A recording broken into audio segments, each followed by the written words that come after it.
Ethan McAllister's porch was his kingdom. Perched on the edge of Cedar Ridge, his cabin stood defiant against time, its oak plank porch worn smooth by decades of boots, rain, and quiet contemplation. This was where he sat every evening, watching the sun bleed into the mountains, his black coffee steaming in the crisp air. The porch had been built by his grandfather's hands.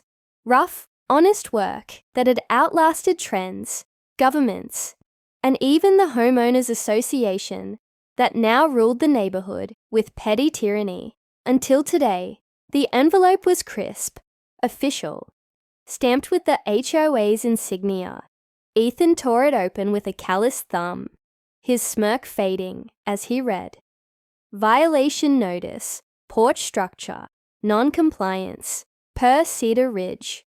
HOA Bylaw 12.4. All exterior constructions must utilize HOA-approved materials. Your current porch does not meet code. You have 14 days to dismantle and rebuild or face daily fines of $100. Ethan exhaled sharply through his nose. Dismantle his porch. The thing had stood for 70 years. He crumpled the notice and tossed it into the wood stove, watching the flames curl around the absurdity. But the HOA didn't forget. 3 days later, a silver Lexus slithered up his gravel drive. The woman who stepped out was polished to a shine. Lorraine Whitmore, HOA president. Her blonde bob as precise as the bylaws she enforced. She wore a cream-colored blazer and a smile that didn't reach her eyes. "Mr. McAllister," she said, her voice syrup-sweet. "I assume you received our notice." Ethan leaned against the porch post, arms crossed. "I did. And I'm not tearing down my grandfather's work because your committee suddenly decided oak isn't aesthetic enough." Lorraine's smile tightened. "It's not about aesthetics. It's about standards." "Whose standards?" Ethan challenged. "This porch was here before your HOA, before half the houses in this neighborhood. You don't get to rewrite history because you want everything to look like a damn catalog." Lorraine's nostrils flared, but she kept her tone measured. "Rules exist for everyone's benefit, Mr. McAllister. If you refuse to comply, we'll have no choice but to escalate." "Escalate? How?" "Legal action, liens, eventually foreclosure." A cold weight settled in Ethan's gut. She wasn't bluffing. The HOA had done it before, to the Garcias, who'd painted their shutters the wrong shade of blue, and to Old Man Riley, who'd let his grass grow too long while recovering from surgery.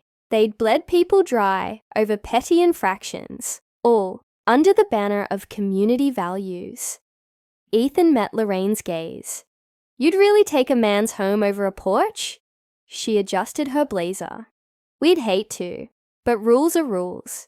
With that, she turned on her heel and left, gravel crunching beneath her designer heels. Ethan watched her go, his jaw clenched. He'd spent years ignoring the HOA's nonsense. Their bans on clotheslines, their fines for unapproved mailboxes. But this was different. This was his land, his home. That night, he dug through his grandfather's old files, searching for anything that might help. Deeds, surveys, handwritten notes yellowed with age. And then, there it was, a map, annotated in his grandfather's shaky script, with property lines that didn't match the HOA's records. His pulse quickened.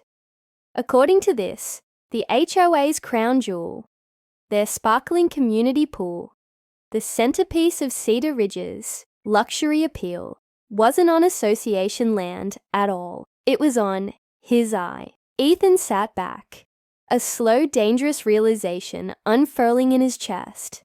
The HOA had just declared war on the wrong man, and they had no idea what was coming. Ethan waited until dawn to survey the land. The early morning mist clung to the pines as he trudged through the underbrush, his grandfather's map in hand. He followed the faded property markers, rusted iron stakes half buried in the dirt, until he reached the chain-link fence surrounding the community pool. The water glimmered under the rising sun, pristine and inviting, flanked by manicured lounge chairs and a sign that read, "Cedar Ridge residents only." His lips curled. Not quite. Ethan unclipped the lock with bolt cutters, purchased for the occasion, and strode onto the concrete deck, his boots leaving damp prints.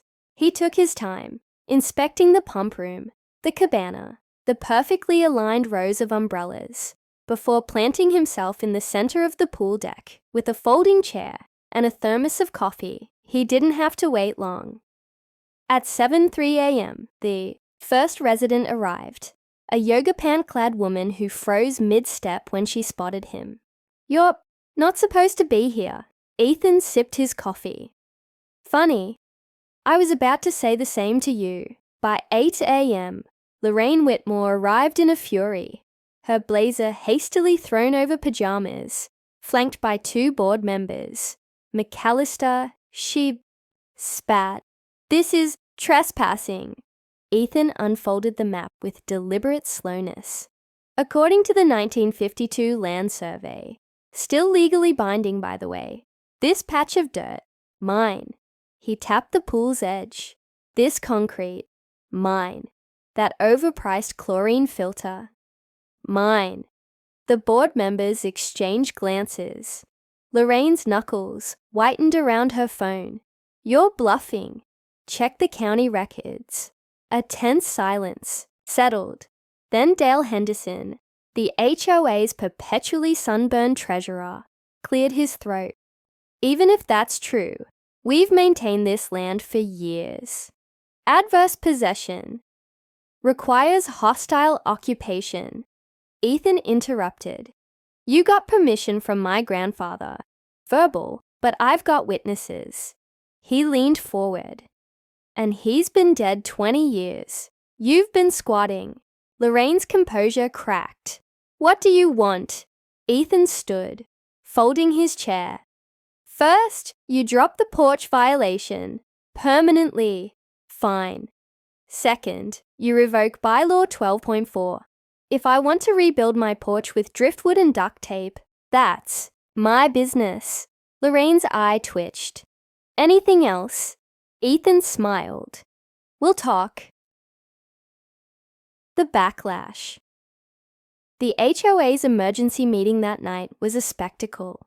Dozens of residents packed the clubhouse, voices overlapping in outrage. "He can't just shut down the pool. My kids have swim team next week." Lorraine stood at the podium, her usual poise fraying. "We're exploring legal options." "Legal options?" A man in the front row scoffed. "You lost our pool. What's next?" "The tennis courts." Ethan watched from the back, arms crossed, savoring the chaos. Then Lorraine's gaze locked onto his. A silent challenge passed between them. This wasn't over. The Cedar Ridge Community Boardroom hummed with tension thick enough to choke on. Ethan arrived early, deliberately choosing the seat directly opposite Lorraine's podium, a move that made Dale Henderson's sunburned neck flush an even deeper red. The other board members avoided Ethan's gaze, shuffling papers with unnecessary vigor. Only Lorraine met his stare, her polished nails tapping a slow, deliberate rhythm against the mahogany table. She didn't bother with pleasantries. "Mr. McAllister," she said, her voice sharp as broken glass. "You've made your point, but this childish stunt with the pool is hurting everyone." Ethan leaned back in his chair. "Funny, I don't recall the HOA caring about hurting everyone when you foreclosed on the Wilsons over a loose shingle." A murmur rippled through the room. The Wilsons had been popular, forced out last winter after a storm damaged their roof, and the HOA refused to grant an extension for repairs. Lorraine's lips pressed into a bloodless line. That was a matter of safety. And my porch. Aesthetics. Consistency. Ethan scoffed.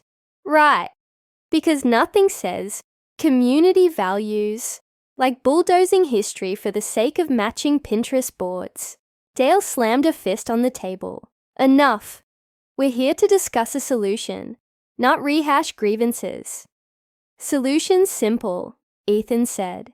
You drop the fines, amend the bylaws, and we negotiate a lease for the pool land.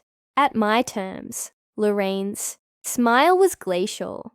Or, Ethan matched it, or I revoke access. Permanently. The room erupted. The siege. The HOA's retaliation came swiftly and predictably. First, the anonymous complaints. Calls to the county alleging unsanitary conditions at Ethan's cabin, dismissed when the inspector found nothing amiss. Then the vandalism. His mailbox torn down, his driveway spray-painted with the words, "Sell out." Ethan didn't react. Instead, he installed motion-activated cameras and waited. It took 4 nights before they struck again. A trio of teenagers, their faces obscured by hoodies. Armed with a can of neon orange paint, the cameras caught everything, including the moment one slipped and face planted into Lorraine's prized rose bushes. Ethan recognized him instantly. Jason Whitmore, Lorraine's nephew. The next morning, he printed the footage and taped copies to every community bulletin board. By noon, the Whitmore's reputation was in tatters.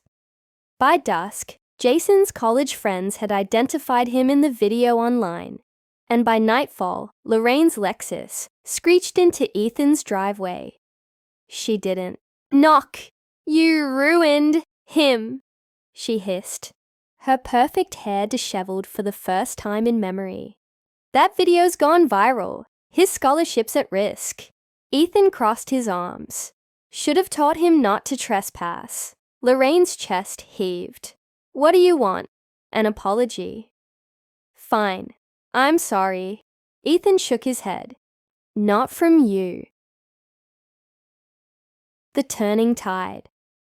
The following Sunday, Jason Whitmore stood on Ethan's porch, his face ashen. I didn't know it was your land, he mumbled. Ethan raised a brow. But you knew vandalism was wrong. Jason flinched.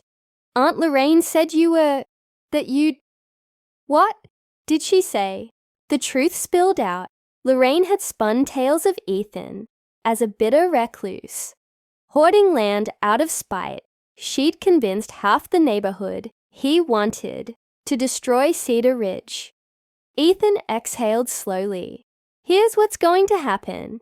You'll repaint my driveway. You'll fix my mailbox. And you'll tell everyone the truth. Jason swallowed. She'll kill me. Ethan handed him a flash drive. Then let the footage do the talking. That night, Cedar Ridge's community forum exploded. Parents demanded Lorraine's resignation. Longtime residents shared stories of HOA bullying. And for the first time in years, Ethan McAllister wasn't the villain. He was the man who'd fought back. The Cedar Ridge clubhouse was packed beyond capacity for the emergency HOA meeting. Folding chairs lined the walls. Residents stood shoulder to shoulder, and the air hummed with the kind of electric tension that precedes a storm. Ethan took his usual seat in the back, his posture relaxed, but his eyes sharp, watching, waiting. At the podium, Lorraine Whitmore looked like a woman clinging to the edge of a cliff. Her blazer was buttoned too tightly, her hands clenched around a stack of papers. The usual smug authority in her voice had been replaced by something thinner, more desperate. Let's address the real issue, she began, her gaze skipping over Ethan like he was a ghost. This community cannot function if we allow one person to dictate terms to the many. A murmur rippled through the crowd. Ethan didn't move. Then, from the front row, Maria Garcia stood. Her voice was quiet but carried. The real issue is that we've let the HOA bully people for years. My family almost lost our home over shutters. Others nodded. The Wilsons, old man Riley, even a few who'd never spoken up before. Lorraine's knuckles whitened. This isn't about the past. It's always been about the past. Ethan interrupted, rising to his feet. The room fell silent. You built this neighborhood on control, but you forgot something. He reached into his jacket and pulled out a single sheet of paper. The original land agreement, signed by his grandfather. You don't own the past, and you sure as hell don't own me. Lorraine's composure snapped. What do you want, McAllister? Money? Power? Ethan smiled.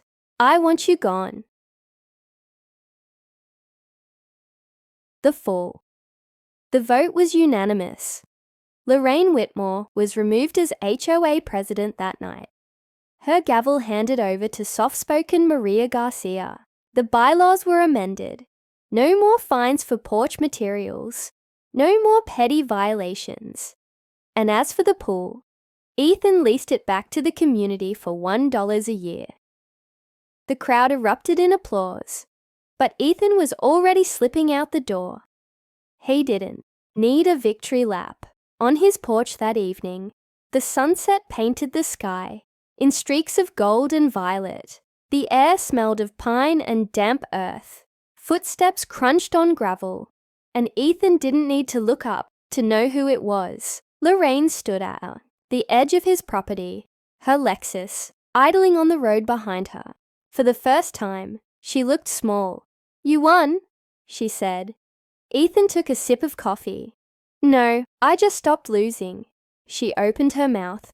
To argue, to plead, maybe even to apologize. But then closed it. Some battles weren't worth fighting. As her taillights disappeared down the road, Ethan leaned back in his chair and exhaled. The porch, the land, the quiet, it was all still his, and that was enough.